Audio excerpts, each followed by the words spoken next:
Welcome back to Perspectives YYC Presents.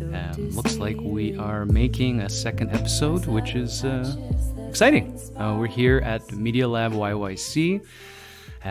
This great sponsorship, collaborative partner, Kyle, here at Media Lab YYC with his co-working space for digital media. This place is wicked. A couple notes for Kyle's hard work. If you did listen to episode 1, apparently I have a fidgety pen clicking problem, and I challenged Kyle to erase all of those crappy noises and still have Alvin come through. So thank you so much, Kyle. You're amazing. And because I do things backwards, the musical portion was added in post-production, but that was a single by a friend of mine, Morgan, who is producing music under the stage name of Mallory. And you can catch her on Instagram at Mallory, Mellori music. And her single is actually already on Spotify. And very likely, I think in the discussion we've had previous to this, it will be on this episode again too. Today we are inviting a special guest, an acquaintance of mine. I hesitate to say friend because I don't want to overstep. We're friends, man. We're friends. Spoken word poet Zaire. Maybe Zaire, I'll ask you to just quickly introduce yourself, and maybe we can talk about how we kind of met and how we know each other, and then we'll see what happens next. For sure. So my name is Zaire Sealy. I was born and raised in Montreal, Quebec. Moved to Calgary around 6 years ago, and I've been doing spoken word for about 2 years now. Just growing in the community, just adding my touch of flavor to it. I met David at a show I was doing actually, and we just connected over poetry, over the different disciplines, as he does photography, and just seeing the cross breeds of that. I love art in general, whatever it is, and we just started working and building from that. Yeah, the event was People Are Pearls, which unfortunately isn't around anymore. Yeah. But Rihanna, who invented that, she's a fascinating human being. Yes. Very, very interesting. Very, very cool, actually. But for those that weren't there, for me, what was amazing, other than like meeting amazing artists like yourself, and you're a great performer, Zaire, is being somewhere with like young, hip people on a Saturday night, and people are not like drunk and fucked up. Like people are actually there in a collaborative community about love and about community.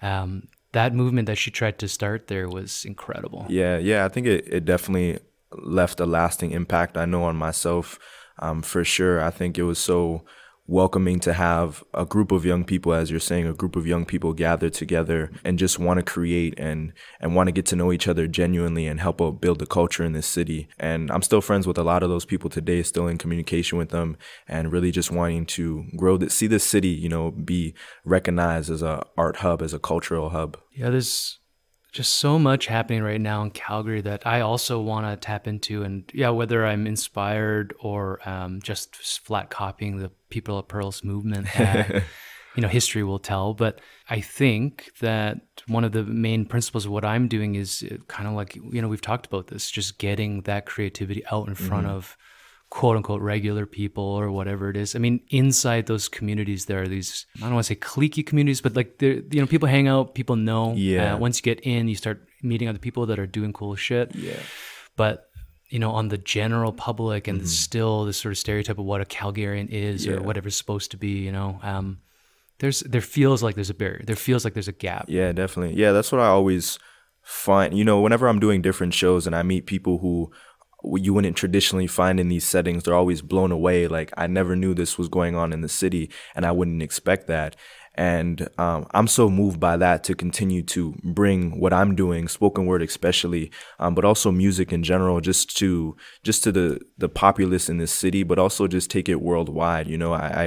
I don't recognize barriers and borders, and as an artist, you can't even have that. You can't have that frame of mind. So I think just continuing to come into these sort of spaces, which is phenomenal, by the way, and just meeting and collaborating people and just continuing to push genuine art that is a reflection of the world at large. Yeah, it's interesting hearing you say that. I have this, I don't want to say bias, but like this perspective that all my work, whether it's the magazine, this podcast, putting on shows, is about this definition of the idea of local, and it's got to be Calgary, and it's got to be YYC, it's got to be this, got to be that. But I like whenever we talk, I like hearing about your sort of opposite perspective, which is that wherever we're from and whatever we're doing and wherever it gets birthed, it needs to kind of be pushed out for a maximum impact or effect. Yeah. And something that, hearing you say that again, I'm gonna try to conceptualize for myself that, not to get too restricted. I mean, I think the work that I'm doing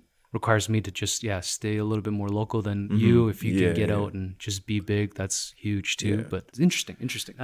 Just quickly, coming from Montreal to Calgary, it sounds like you weren't necessarily a kind of on-stage artist in Montreal, but any kind of brief cultural opinions about the difference between the two cities? Yeah, I mean, Montreal, I think out east has just more of a history of being a cultural hub, of being more akin to like a NY sort of city. And I definitely, like, growing up in Montreal, though I wasn't too immersed in the culture as I was growing up, I definitely recognized the impacts that music like jazz, hip hop had, being around like an urban area. I think I take a lot of that from that city and bring it here.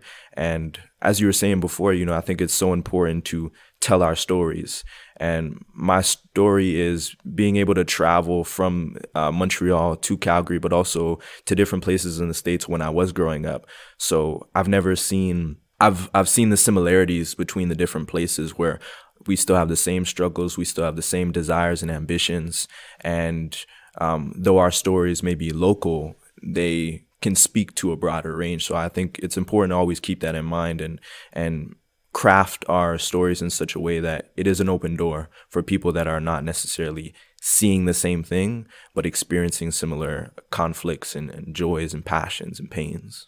I like that I asked you about differences and you came back to me about similarities. And I think, no, man, that's huge. That's a big philosophical and like kind of spiritual perspective there, which I love. When we spend so much time trying to define and weigh in on how we're different, that's how you get all that conflict. But when we start looking at, through empathy, through art, through conversation of how we're all the same, then that sense of community drives us to do that. I think that's also important to note, just as you're speaking it.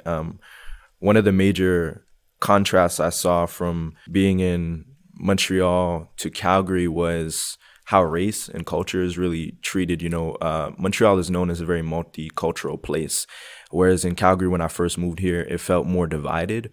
And I struggled with that a lot, and I was very challenged, and my sight was so focused on seeing differences that built up a barrier within myself so that I wasn't able to speak to people in a compassionate way. I wasn't even though I had a message, I wasn't even able to get it across because I wasn't trying to understand their point of view at all. So I think that's one thing in the recent years that I've really had to challenge myself, and I continue to challenge myself just to be more open-minded and see other people's perspectives and how I can incorporate those in my stories. It's interesting hearing you say that. I mean, number one, if you haven't guessed that Zaire Sealy is a black man. With your poetry, the other thing I noticed, and we can speak both about race, but also you speak a lot about women and about, I don't want to define it because it's poetry, but either your relationship to them or how you're trying to get connected to their experiences.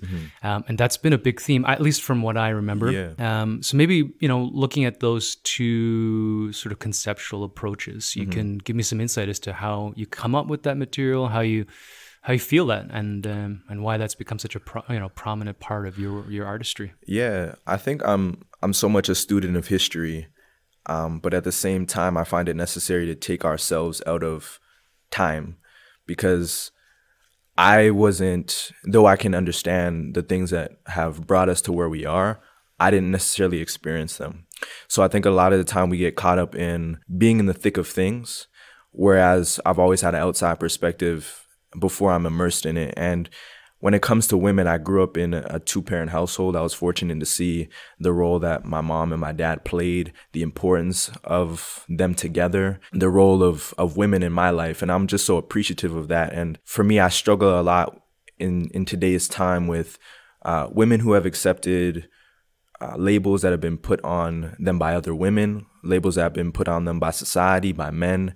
And I just always want to encourage women and men just to see who you have been created to be, at the heart of things, and why it's important to be righteous, why it's important to see value in the way you conduct yourself.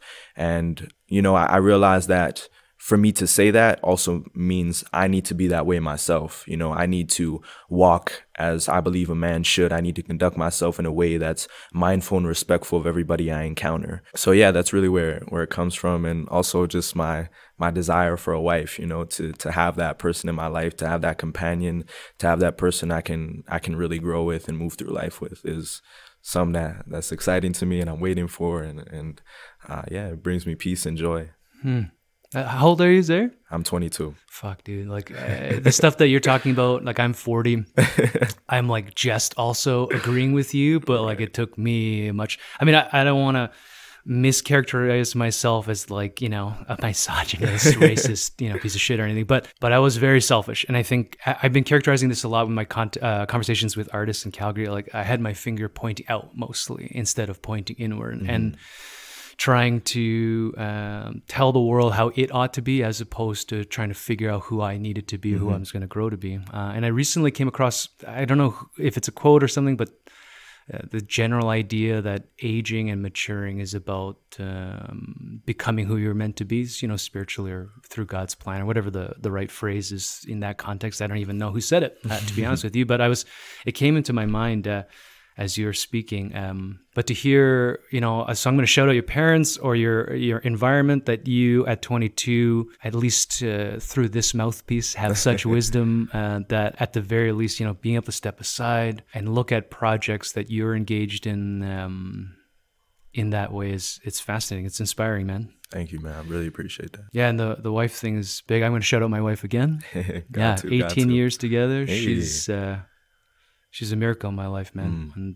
And like I said, 30, so only starting to appreciate her now. Yeah. But she's something, man. That's beautiful, man. So, I'm always appreciative to hear people that are still together, because it is a challenge to stay together, and especially in our times where it's like we can divorce, we can walk out the door like nothing happened, you know.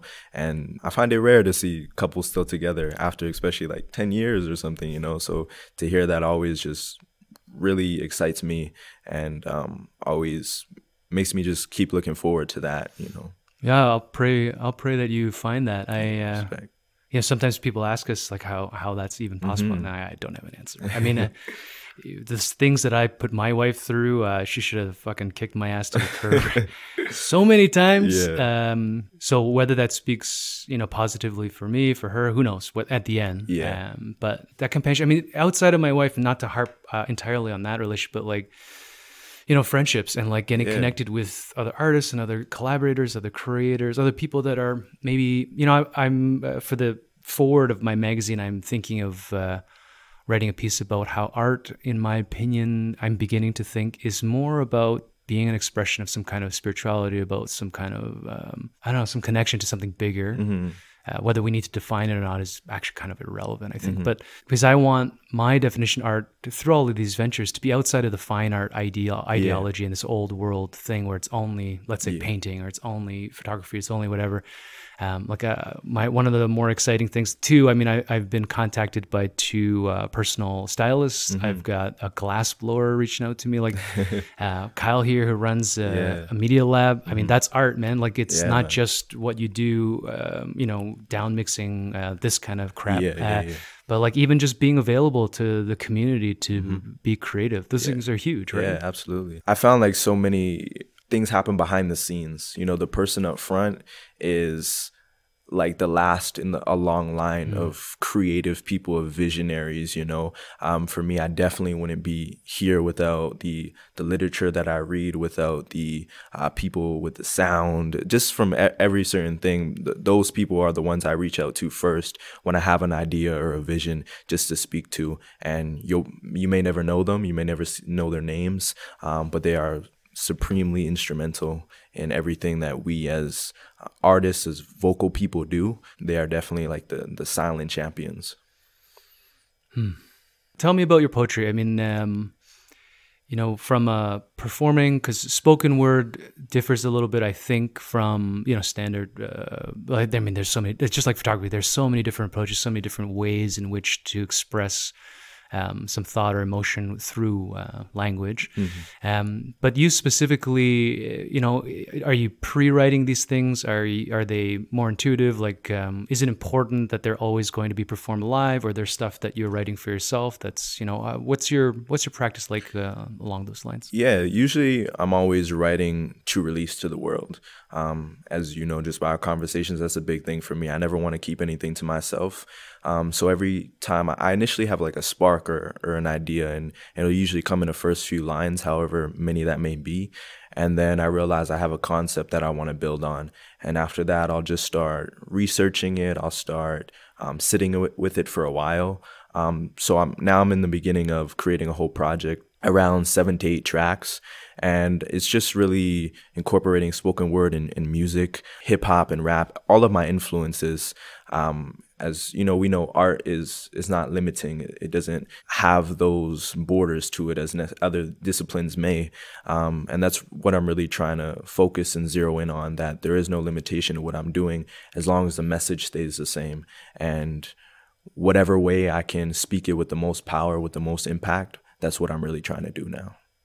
Yeah, let's speak about that project. I mean, I'm presuming it's the one that I've sort of flirted with a little bit, but you've cut a single that I've listened to, it's fucking incredible. And Tim's the singer. I don't know I can't remember who he is on Instagram or how he wants to be remembered in public. Yeah, his I hope I get it right, Afumbam, which means God's gift. So that's his professional artist name that he goes by, which is also his middle name. So. Cool. Yeah, he's a nice guy. I know you're working with Wayne to do some music video stuff. Wayne Toes. Shout out to Wayne. Yeah, he's a cool kid, man. Oh yeah, Wayne's phenomenal with what he does. Yeah, he's doing some cool video work, and hopefully we can reconnect and get him talking to me. But he's, essentially broadcasting live on Instagram. But yeah, talk to me a little bit about that. I mean, I guess the main thought that occurs to me is, like, I've listened to the track. I listen to, my Discover Weekly on Spotify is now essentially like all indie rappers, consciousness rappers, hip hop music, all that kind of stuff. You wouldn't maybe know it to look at me, but that's where I find my spiritual energy is right now. But I wonder too, like, listening to your track, one day, hopefully we can agree to have it on the podcast. Maybe you guys come and perform it. But what's the schism, you think, between wanting that spiritual music and expression versus like popular music and getting things that are, for example, commercially viable or that are going to presumably connect more with, unaffected audience or whatever you call it? Yeah, I think for me, the main thing is just finding the niche, is finding the people that really respond to your message. And I find when you do that, those are the ones that push it out. Like, you haven't heard this, you need to get on this. Those are the real pushers, I think it's our job as artists to respond to our hearts and to the audience that connects with that, the audience that has a similar heart, a similar mindset. I think I'm definitely still growing in creating that type of sound that I want for myself. But I think, as I said, the message can stay the same. It's really just the sound that draws people in this day and age. That's like the main attraction. And I think I definitely am developing an ear for that type of sound. But once again, I never want to limit it. I find for this piece in particular, which is called Manhood, spoken word was the way I wanted to go. I found that it was a piece that needed to be said in that way. It needed to just every component and how it all came together with me and Tim, who didn't even plan on creating it in that way. We just got together and understood that we were going through the same thing, that we were seeing the same challenges in the world, and we just wanted to respond to that as individuals. And when we came together and realized we had something, we just picked it up and ran with it. Oh, I like that. I don't know how to respond to that. It's good. Yeah, I can't wait to hear the rest of the tracks. Now, we were talking briefly. You're planning to try to release that in a few weeks, yeah? Yeah. So we're working right now to put together a live show, and me and Tim had started a collective which is called Two World Creatives, and our focus is making the world we envision the one we live in. And our aim is to just create a platform for artists that have the same goal in mind. And at the show, as we're working with other artists, just to have a showcase of people who share that opinion and who have phenomenal artistic talents, whatever discipline that is, if it's motivational speaking, if it's hip hop, rap, spoken word, whatever the case is, we just want everything on the table. And at the end of the night, we plan on premiering that video. You know, when I reach out to artists, be it, you know, spoken word artists, photographers, musicians, whatever, there's a feeling in Calgary where whatever that entrepreneurial, youthful, persona, it's like people seem to want to help. People seem to want to like connect and push and do the next thing. At the same time, like we spoke at the beginning, there seems to be this feeling of a barrier where like there is also kind of a limitation to that, or a spot where that kind of quits. Yeah. I don't know. Do you have an experience with that? Like, do you think I'm kind of getting the right sense that I'm experiencing right now? Or? Yeah. I find Calgary is just very young in its ways, as like I'll say artistic entrepreneurial ways. So I think I meet a lot of people that want to help. They're not sure where they can help, or kind of if they're stepping over their line, or if they're in an area where they can't help anymore. So I think it's just important whenever we meet people to have an honest dialogue, to be able to speak openly. For me, I find at times I feel a limit to maybe press a certain topic or say, I want my music this way, I want it to sound like this, because I have more of a working relationship as opposed to like kind of a friendship type of thing. So I find it's, you know, we have to push limits. You know, if we want to grow as a city in our culture, we have to push limits. And sometimes that's stepping over the line, but then we can reestablish where those limits are and how far we want to go with one another. But I find at the end of the day, if we as a city really want to build ourselves, we have to just become increasingly hungry in our desire to build one another up, and not see that it's us versus them or anything like that, you know?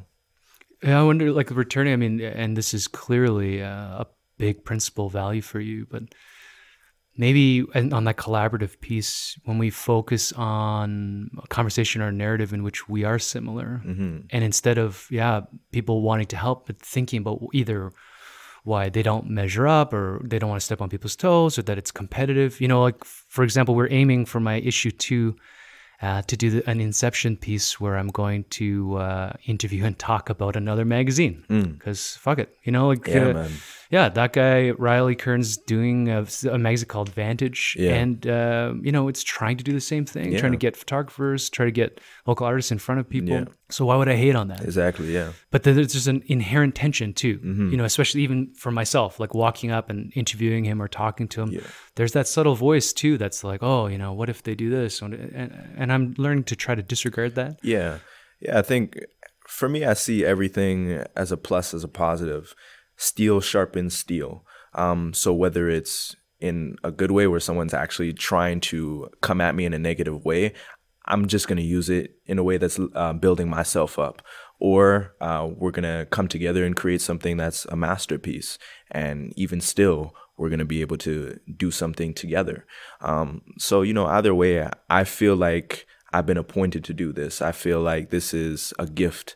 And that can't be taken. That's something that's within me. And I feel that's the same with everybody at this table. I feel like that's the same with everybody that I sit down with. We all have gifts and talents that nobody can take from you.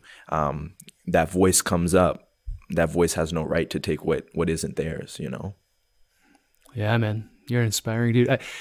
Kyle and I were just talking before you got here about a lot of shit. But one of the themes that came up was, you know, I was walking over here myself, and I started to feel this anxiety that, you know, the reality is like none of this shit actually pays. Like I don't have a lot of money left. Everything's going to peter out. You know, I get all this negative. And then this thought occurred to me that I think that this is also what I need to do, that I'm here, at least in this state, in this present moment, to get Calgary art, culture, people out in front of other people.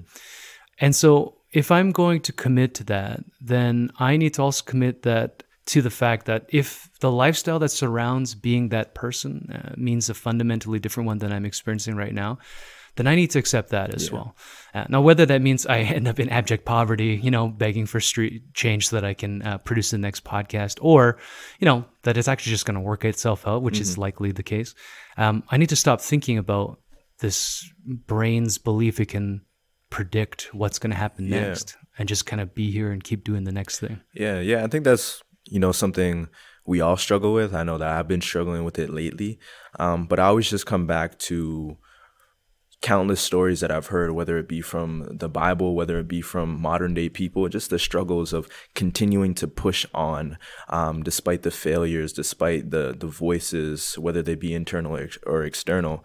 And, there's days where I'm waking up like, yo, is anybody hearing these words? Do they matter at all? But something happens that day where I'm just reminded that they do have power, that they are changing. And man, like, to say to you, your photography does impact my day, just seeing it and scrolling through it, that inspires me. It's like David's still out there working. Somebody is still working continually, and that motivates me. Because if everything shut down, if Instagram or Facebook, all these mediums that allowed us to connect with one another just shut down, and we weren't able to see that, we would really just be in the dark. We would feel like nobody else is pushing.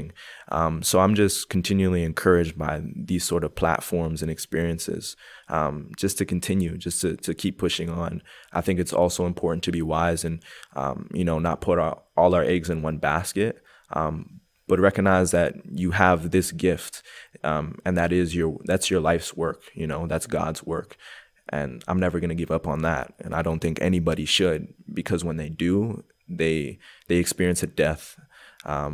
I think that's worse than an actual one. If they do get into this post-apocalyptic thing, I will be at my office at Phil and Sebastian's in Mission, apparently, and we'll do that old school Renaissance coffee shop shit. Yes, sir. I remember I saw this documentary. I couldn't ever find it again. When I used to have cable, it was on PBS or whatever. It was about coffee. Okay. And it was tracking coffee's entry into Europe. And what was really fascinating, it's awesome. Like it starts in Ethiopia, with this ground tea and all this kind of stuff. I think it's Turkey next that either has an incursion or a trade, and then the Turkish ruler rules that this shit is so good, it beats the dirty water and the booze, that it's not allowed to be exported.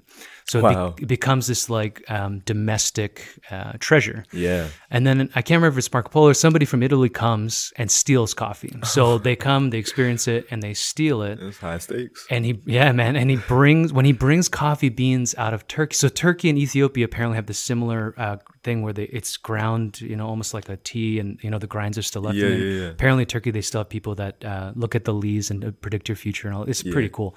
But it corresponds that the smuggling and then the future sort of trade of coffee in Italy corresponds with the Renaissance. Okay. Because like around that time, instead of just getting shit-faced on wine and like garbage, right, you get this new beverage which fires you up and gets going. Right. And then they track it all over the world. The other fascinating tidbit, I lost my reason why I brought this up, but when it enters, it's about coffee shops, but when it enters England, coffee ends up being served in brothels instead of cafes. Wow. And so all the intellectual men and of that era, or like thinkers, would go to these brothels and they would drink this coffee and they would have these, scientific, political conversations, but they'd also be with all these whores. Right. And so when they would go home and they couldn't, allegedly, this is what the documentary's saying, when they couldn't perform at home, the wives were like, well, what's going on? And they're not going to talk about the hookers. So they kept blaming coffee. Right. So the women in England banded together and they started a motion to ban coffee from England, which is why coffee switched to tea. England switched to tea, okay. According to this documentary. Yeah. I always want to rewatch it because as I'm learning, like humans' memories of shit is always, off balance. It's never truly factual. Yeah. But also because it's a cool story. Yeah, that sounds. I'm like, I gotta check that documentary, man. Yeah, if that's true, that's crazy. Yeah, that's crazy. This idea of coffee shop stuff, meeting human beings in person. Yeah. I have my trepidations about social media and all that stuff, but like you're bringing up, man, like seeing you pop up that you're still performing, putting some of your work, whether it's words or visually, and extending that to all the people. Like I don't know if I talked about the last podcast, but I talked to somebody recently about how I can't follow people on Instagram because they're popular. Yeah, absolutely. So yeah, like these famous photographers that have 22 million, like I don't give a shit about Yeah. their work. Or I have a few that I just think their work is fucking dope, but it's like about the work itself. Yeah, absolutely. So for me, my feed typically, I'd like to at least characterize it this way, that as I'm scrolling through, you're right, man. Like it's not intention that I meant to be inspired by it, but it is inspiring because there's people creating content. There's people doing something, whatever it might be. And what I've really been noticing lately is when that is an evolutionary one, where it's like people's process seems to be evolving, changing, doing different things. I think that's one of the dangers of popularity on social media, that you get into that, or commercial anything, you get into that rhetoric or mindset that it's for the popularity, that it's for money, that it's for this, and then the creativity dies because it just doesn't become personal anymore. Yeah, for me, I think to keep that alive, it's the same thing. Like social media and all of these mediums that we've grown to use are a double-edged sword. And I find that I need to check out often and periodically, just turn it all off and just go back to the basics, just go back to the roots of what I know, what inspired me first and foremost, whether it be a walk, whether it be a book. I just need to do that from time to time. And what I use these things for is, one, to release, and also just to see people continuing to build and create. And what I want to do is never shy away from intense conversations, whether that means people love me or hate me, and just always become the best artist that I can, the best human that I can, and just continue to just release everything until I leave here empty with nothing left to give. It's like you're a poet or something. Something like that. All right. So from a lead-in perspective, what's your opinion about kind of throwing down something on the mic right now? Do you need some time to prep, or do you want to actually try to give us a little piece? Yeah, we can do it. I think I'm good. Yeah, I think I'm good. I'm gonna leave the floor for you for a second. I got a little short one for you guys. Okay, man. You know, I used to like this. The poetic license we've used to lie since the body became the soul's coffin, but now often I'm off in God's country. 'Cause frankly, I'm sick of sin, bragging from the back of a bandwagon. It's tongue wagging while the ancient dragons dragging the whole world down to its depths as we ingest death and call it life. Humor me. And just suppose I juxtapose the pose of a people exposed to evil with those illuminated by the light. Though sometimes darkness looks a lot like light. That's only when a cult church these through horror scopes, making it damn near impossible to cope. 'Cause first they introduced this era where trust trumps truth to get me to trust Trump's truth. Then assassinated characters that wouldn't stand for anthems but tolerated tiki torch tantrums. All this to say we should let daylight save us before the sun sets, by taking this unique niche that even Nietzsche couldn't fathom without the phantom of the gospel. When your faith has 5 senses, you can change the scene by shaping the unseen. So now, like your autumn leaves, I'm just waiting to see which side of the fence you'll fall on. Thank y'all. Fuck, dude. That's Zaire Inc. on Instagram. Zaire. ZAIREINK. Yep.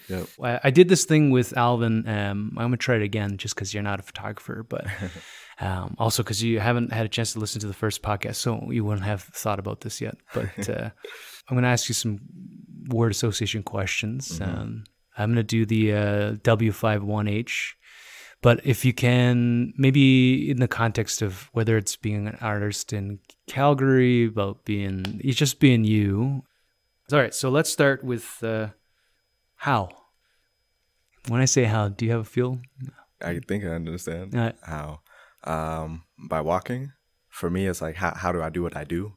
And I do that by taking a walk. I do that by just enjoying creation, enjoying nature. I do that by prayer. I do that by conversation with my dad, with my friends, close associates, visionaries. I like that. I like there's that sense of maybe humility, to get outside yourself like we talked about and just see, not even see, just be part of. Yeah, that's a major thing for me. Not to go off on a tangent, but sometimes I get so stuck in my head, just wherever I'm writing, and I go outside and I'm like, whoa, man, people are walking their dog. People are just drinking a coffee. People are just living life in a normal way, and just centers me. It's just like, whew, okay, it's not so crazy. It's not so bad. That's acceptable. That's good. No, it's beautiful. Let's try when. Oh, I like that one. When I met myself, it was one of the most rewarding, life-changing moments. I like that too. Now, I have an interpretation of what that means, but for me, I use the term like hitting my bottom and having to kind of face myself and learn to take responsibility of what I am and what I intend to be. But yeah, I mean, maybe you can expand on that. Yeah, definitely. A lot, very much along similar lines. When I first met myself, I'll say was in my brokenness and just a great loneliness, just feeling like I was the only person in the world. And from that point, it was just getting to know the qualities that were mine and mine alone, that weren't associated with anybody, that weren't associated with the things that I'd grown up around or the things that I had even done. They were just me at the root. I love that. It kind of harkens back again to another thing that Kyle and I were talking about earlier, the isolationism and this sort of actually counter biological idea that the brain tells you that you need to do everything by yourself is so self-destructive. Yeah. And we're an animal that if we were on by ourselves, like any other animal would kick our ass. Yeah. We'd lose to a fucking wasp, right? Yeah. And yet over history, through collaboration and through cohesion and through society, we've been able... I don't want to characterize as we're winning anything, but we exist. I mean, we've been allowed to exist for 10, 15, 40, it depends, what do you say, 1,000 years. But yeah, like facing yourself, being open to that. It's interesting. Yeah. How about where? On a deserted street in the middle of the night. All right. I need you to expound on that. Yeah. So true story. I jumped out of a moving vehicle, and that was where and when I first met myself, and I think to be able to do that, that speaks a lot to the state I was in, to jump out of a moving vehicle, possibly die, and yeah, so that was where it all really happened, where I literally hit rock bottom and just needed to figure it all out. Like, how much of that story do you want to talk about? Is that good enough, or do you want to get into any details? we can get into the details. Yeah, it was before I had ever performed, actually. I think it was early 2016, just after maybe my 20th birthday. But yeah, I had gone through a lot of challenges. My parents had gotten separated. I had dropped out of school. I was having difficulties with my brothers. Just a lot of things were going on, just a real whirlwind. And it was before I had written but never performed, and never knew like the potential of these words and how far they could take me. And I just was in a period of despair where I was doing drugs and just into odd things, into things that weren't at all building me up, were very much destructive. And I just, we lash out, we just go, we don't know, we just know we're ticking time bombs, and when we explode, we don't know how far that will hit. But I think from that moment, I realized that my parents, my brothers, my friends, the people that I've met, will never be touched by anything that I have. I'm just, I've struggled with my own addiction stuff, and coming through where I'm at now, like that propensity when we feel alone to push back out and put that pressure on everyone around us, hurt people we love. It's crazy when you come to face that. Yeah. And you see the truth is, it was me. Yeah, absolutely. Oh. Yeah. Huh. All right. I'm liking this, dude. Yeah. That's why I'm excited you're here. That's why I'm calling you a special guest on my Instagram. Why? Why? Because I have to, because I need to, because I was created to. Yeah. Yeah, let's leave that at that. Right, that's cool. What about what? To live out my days in the presence of brilliant people, in the presence of the one who made me, in the presence of those I love. And I guess finally, who? My father, my family at large, Jesus, myself. I guess in relation to, I mean, you speak a lot about your father. He's here in Calgary? Yeah, he's here. I guess, is there any, I mean, what's the most inspiring thing you'd have to talk about? I mean, is it just his character and who he is as a person? Is he also an artist, a creative? Like, where's that relationship? Yeah, for me, it's so interesting because when my parents got separated, it really brought an opportunity for me to meet my father as Stuart. Before that, much of our lives is spent just knowing our parents as our parents, and not understanding who they are as people, as their personalities and things like that. So just getting to know my father as I'm beginning this journey in my life, the life that he's led, the decisions that he's made, the experiences, and to be able to still be the way that he is, to still be in his right mind, to still have leadership qualities, to still be so warming and giving to people is really just, for me, incredible, considering what he's come from, what he's had to endure, not just in his past, but even now. And it's just something that definitely inspires me and definitely holds me to a certain level that I want to not only reach, but exceed. Yeah, shout out to your dad. Through my process, I'm starting to finally open some doors and view my parents as human beings, which has been a very difficult thing for me. I'm sure, yeah. But listening to you, I think it's a fascinating thing. I don't know if I want to presume that not a lot of people do this, but when you, take away the idea or characterization of a person by their role in your life and then see them as a human being. Yeah.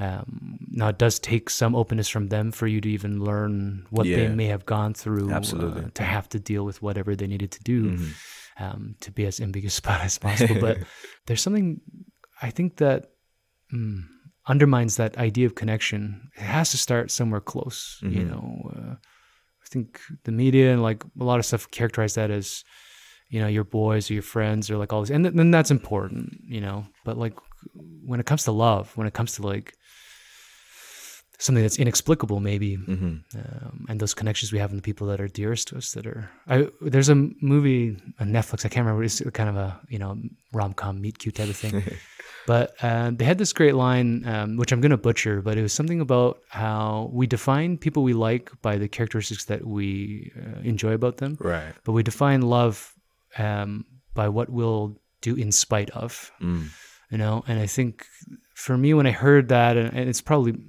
I'll have to write it down and do it officially next time, but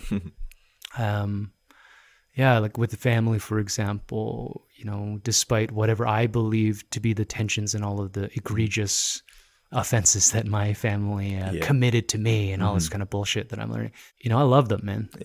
Yeah, and I didn't run. I mean, I ran in a physical sense, I'm here. I'm not in Toronto, but I tried to stay in contact with them, and I fought those fights. And now that we're not fighting anymore, I love my family, man. I love my parents, my brother, my sister, that's awesome. And my wife, of course, and all. Now I'm learning to love all these people in Calgary. They're becoming a new family for me. But it's a fascinating thing. Yeah, man. Just quickly on that note, I see so much problems in our society and issues within ourselves that stem from the family dynamic, which is, for me, crazy because the family should be the most powerful entity. But for some reason, it's just really destroyed left and right. And I feel very blessed to have grown up in a two-parent household for much of my life and to be surrounded by my brothers. Of course, we had our problems, as all families do, but to just see that love, that affection, and the values brought in were so important to me. And, definitely, I think my greatest struggle with my family was seeing my parents get separated. And it did bring a lot of sadness and anger and hate. But I just had to reconcile that and seeing them as people, seeing that we don't live in a perfect world. And as a result, we succumb to whatever pressures we face within ourselves externally at times. But I think taking, the bedrock of what I came from and what a true family should be is always something that we should build on. For the record, they tried. I think whether that was misconstrued or whatever way it came out, I know that they tried. So that's just something I always take to heart. Learning about that concept of expectations and roles and these like ideas.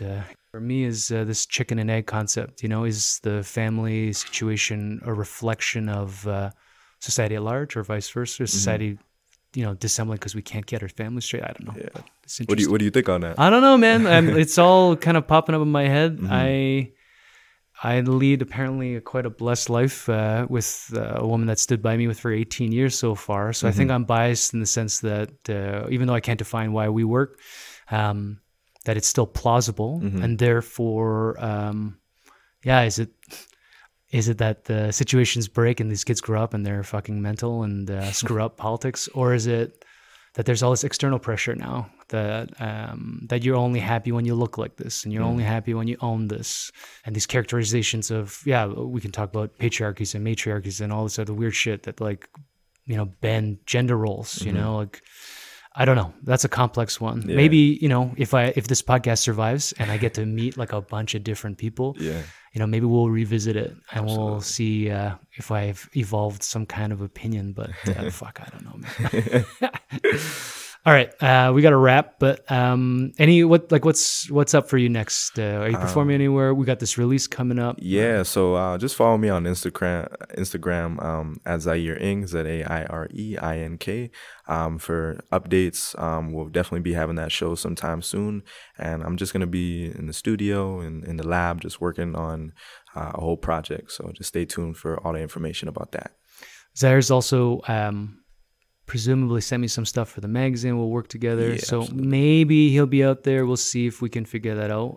But I'm hoping that you keep me involved too, whether it's through the podcast, through my shows, or whatever, that we can work together to push, I don't know, good vibes. Definitely. Yeah. I also got a note. I'm working with a collective, Caribbean collective, and we're doing a youth summit on October 6th, I believe. So you can follow me on Instagram for those details, but I'll be performing there as well. And yeah, we're just trying to build the youth in this community, just trying to support them, see that they're receiving the best opportunities. Thank you so much, man. I appreciate it. When you said yes, I got excited. Me too. Because you're a thinker. No, I love it. Thank you, man. Thank you, Kyle, for the use of your space, Thank you, Kyle. Your microphones, your computers, your knowledge, and your personality, which are all pleasant. And thanks for anyone listening to this. I'm going to presume for now that we're going to outro with the great song from last week again. And hopefully I'll be back in soon to issue episode 3. Look us up at Perspectives YYC, either the website, that's a .com, or Instagram with an at the front. We've got a magazine out. We're doing this podcast now. We've got shows in 2 venues now. So hopefully you can help support us to support YYC artists all over the place. Yeah. Yeah. All right. Thanks. Thank you.